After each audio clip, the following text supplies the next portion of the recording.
and decode emotions through phrases like benching, orbiting, and dry texting. Different eras, same longing, just new vocabulary.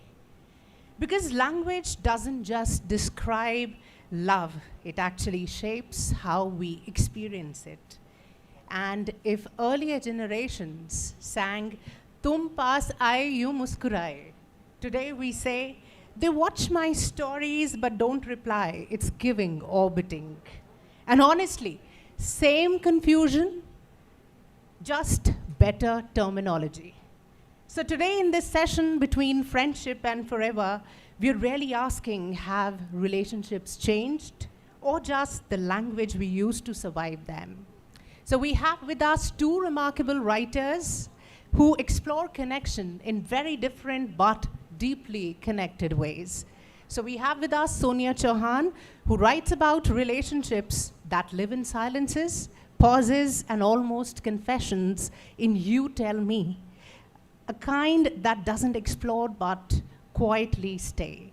We also have with us Arsh, Verma, whose stories move through urgency, where connection isn't just emotional, it's existential. In almost 16, sometimes it's the difference between holding on and falling apart.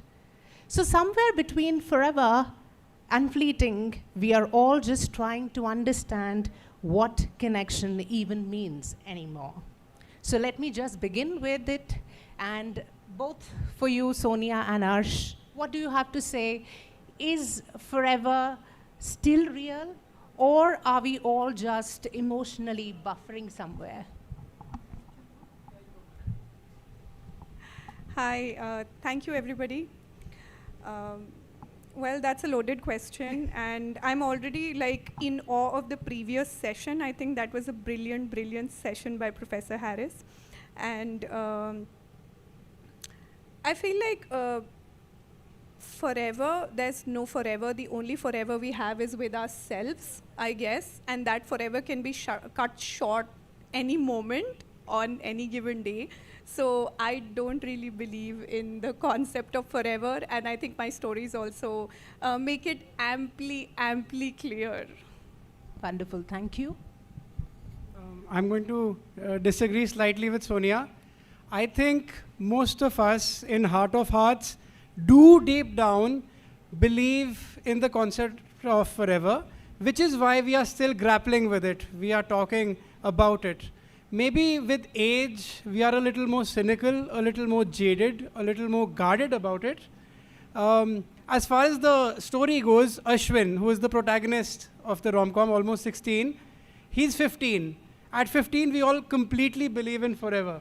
And our faith in that forever, the foreverness, the eternality of that forever is so complete that we surrender completely to it.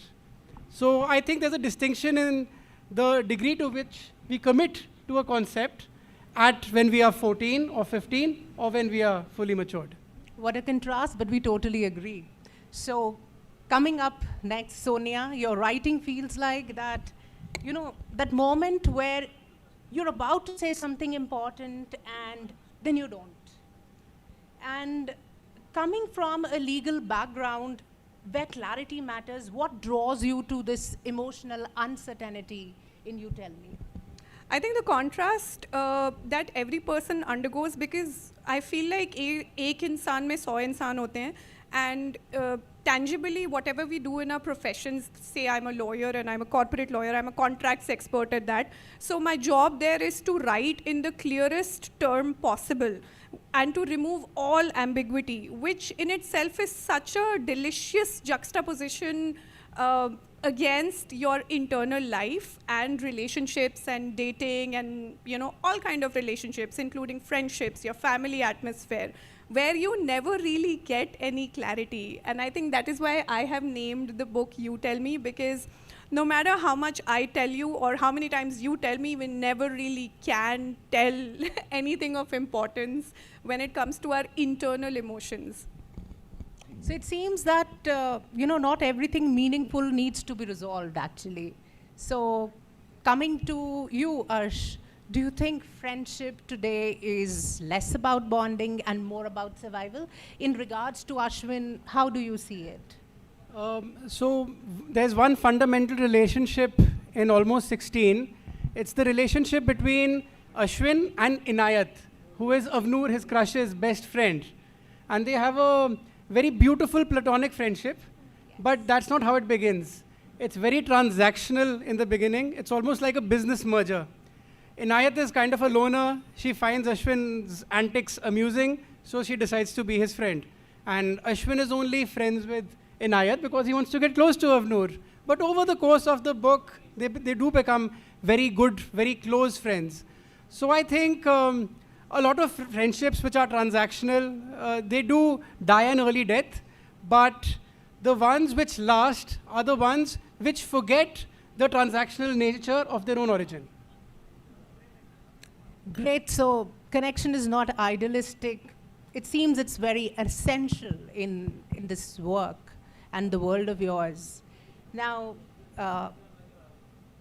modern love is very sizzling, is aware, it's confused, and yet, somewhere it's silent. So what do you have to say about, to be silent, or to be honest, is silence more honest or more dangerous than expression? So I would like to have it from both of you. So, okay, I'll repeat. I said, is silence more honest or more dangerous than expressing your feelings?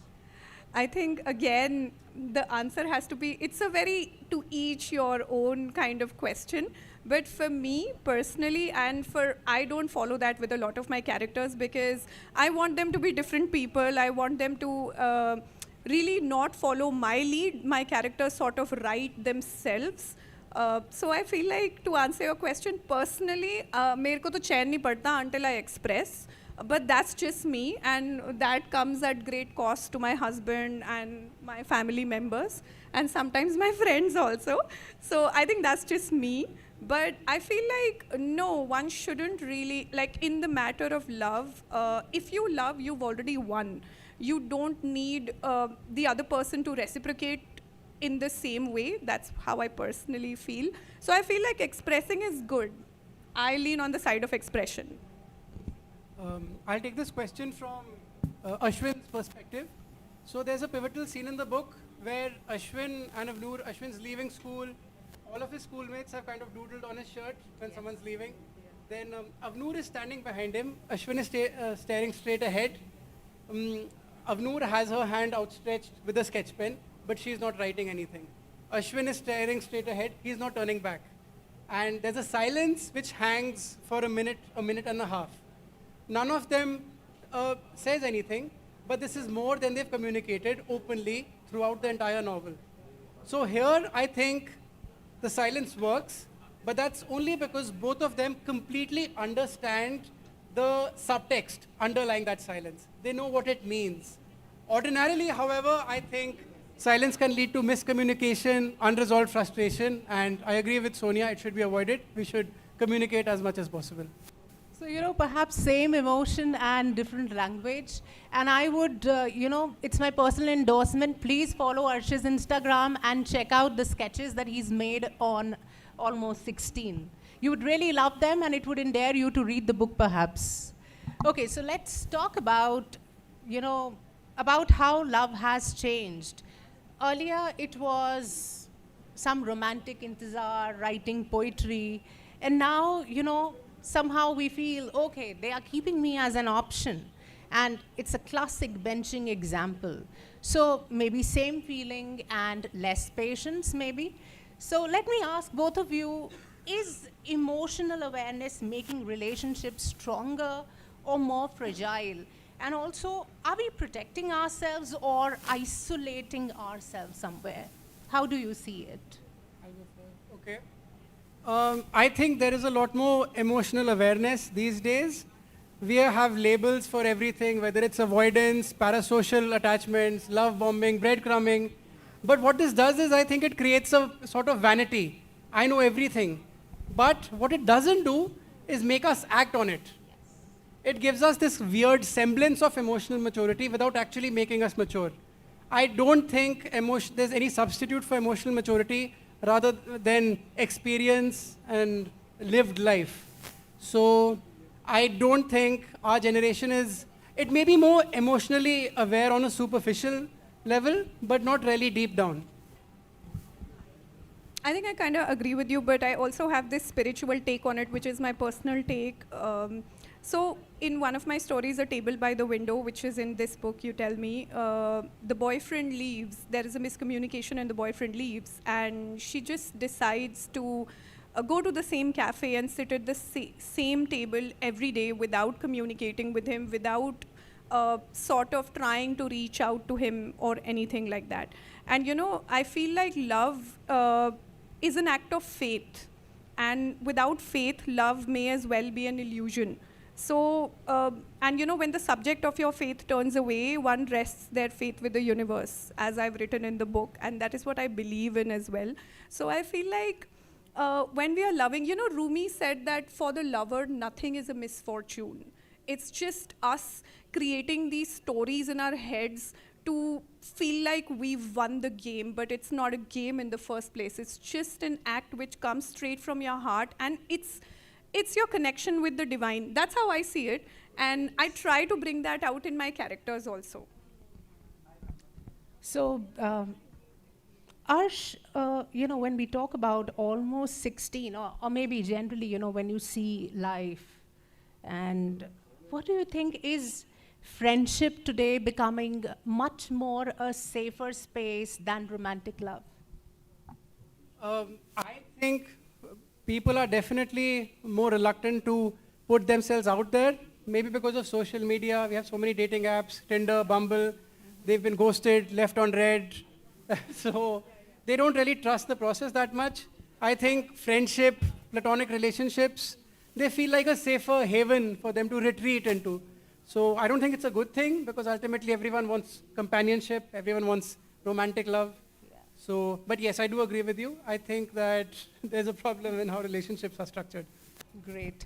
So, Sonia, coming to you, now you tell me, can empathy become exhausting, and can caring too much become burden? I think one has to increase their capacity. If you're an empathic person, like first you have to become self-aware, and then you have to sort of like increase your capacity for giving. I feel like a lot of times we are looking at relationships from the perspective of mujhe kya milega?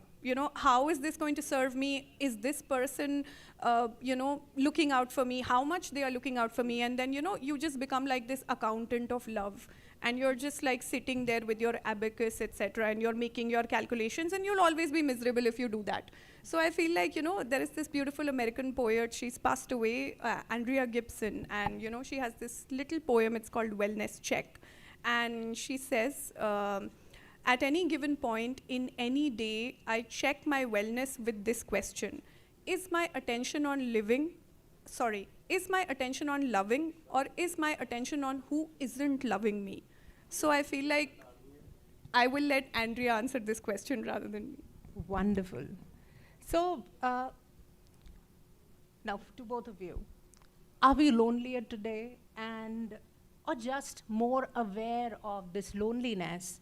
And also, when we talk about the characters in both the world of words, so do you think your characters somewhere, they fear losing people or losing themselves in relationships?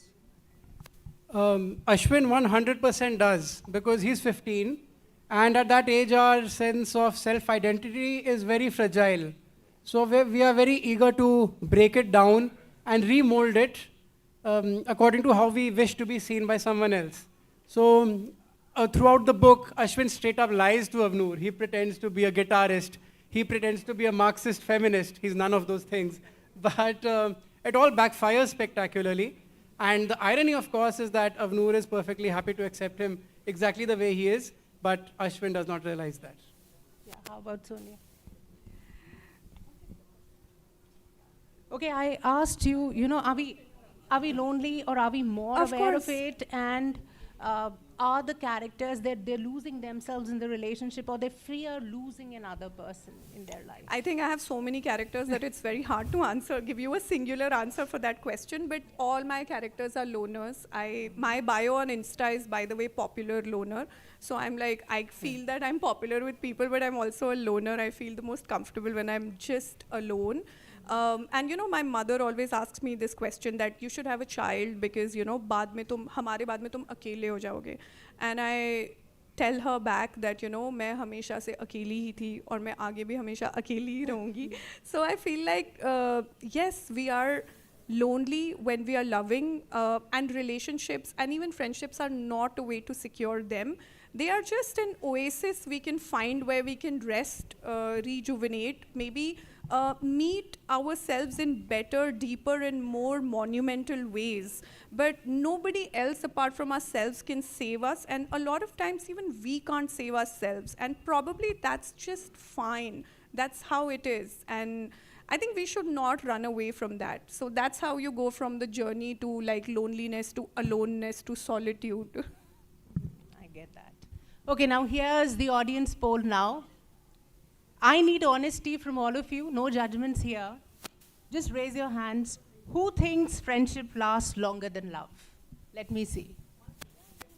Who thinks friendship lasts longer than love? Wonderful. Okay, next one. Okay, who has overthought a text for more than an hour? Overthought a text for more than an hour. Okay. The brave very ones are few. admitting it. Yeah, fantastic, and thank you for participating.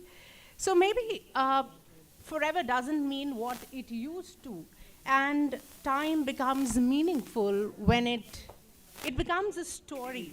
So maybe forever is not how long something lasts, but how deeply it stays with us. Sonia, to let our audience know, is forever in your writing about time or emotional intensity? I think it is definitely about emotional intensity more than time, because even like a few moments spent with somebody you have like deep chemistry with, or like a really spiritual bond with, I think that really outlasts time rather than being with someone with whom you just have a lukewarm relationship.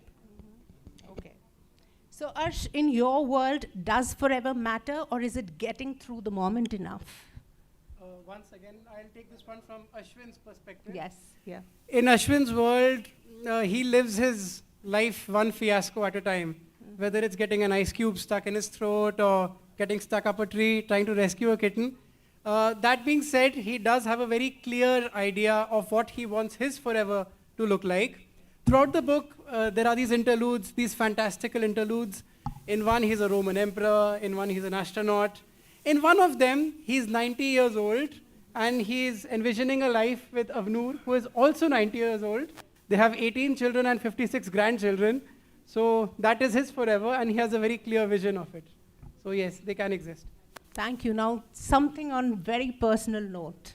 Just define for me what forever is for you. Forever is what?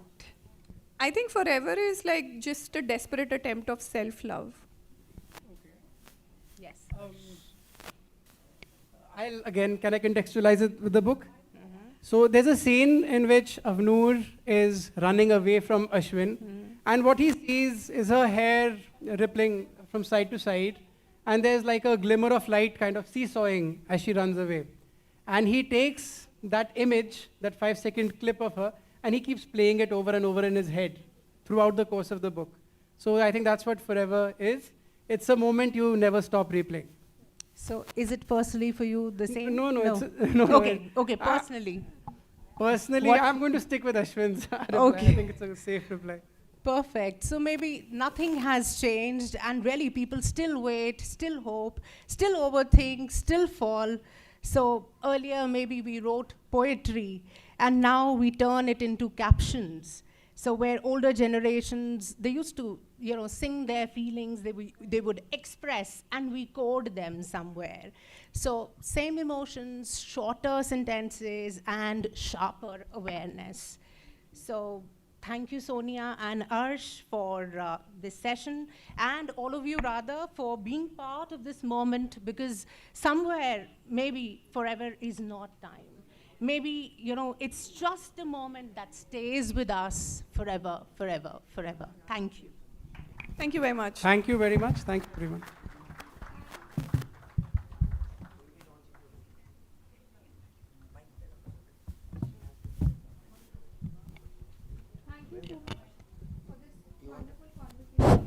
Just just a second, I have a question for you guys. So, my heartfelt belief is कि इस generation में कोई महान love story तो हो ही नहीं सकती है, क्योंकि इश्क, जुनून, किसी पे मरना, वियोग में जीना, ये सब चीज़ें नहीं होती. अब तो block कर दो, ghost कर दो, and on to the next. So, do you have anything to say to that? Ma'am, my Mahan love story is sitting just behind you. Okay, that's a nice answer. Well, mine is in office, but despite that, I would still say, like, I have a very spiritual take on love. For the lover, nothing is a misfortune. No, that is fine, but I'm talking at a generational level. What? Ma'am अब वो होंगे 40 साल के, फिर देखेंगे 20 साल में क्या होता है उनका. Like, I've been with my husband for 10 years and everybody considers it to be a long marriage now. So Lovely. Thank you, everybody.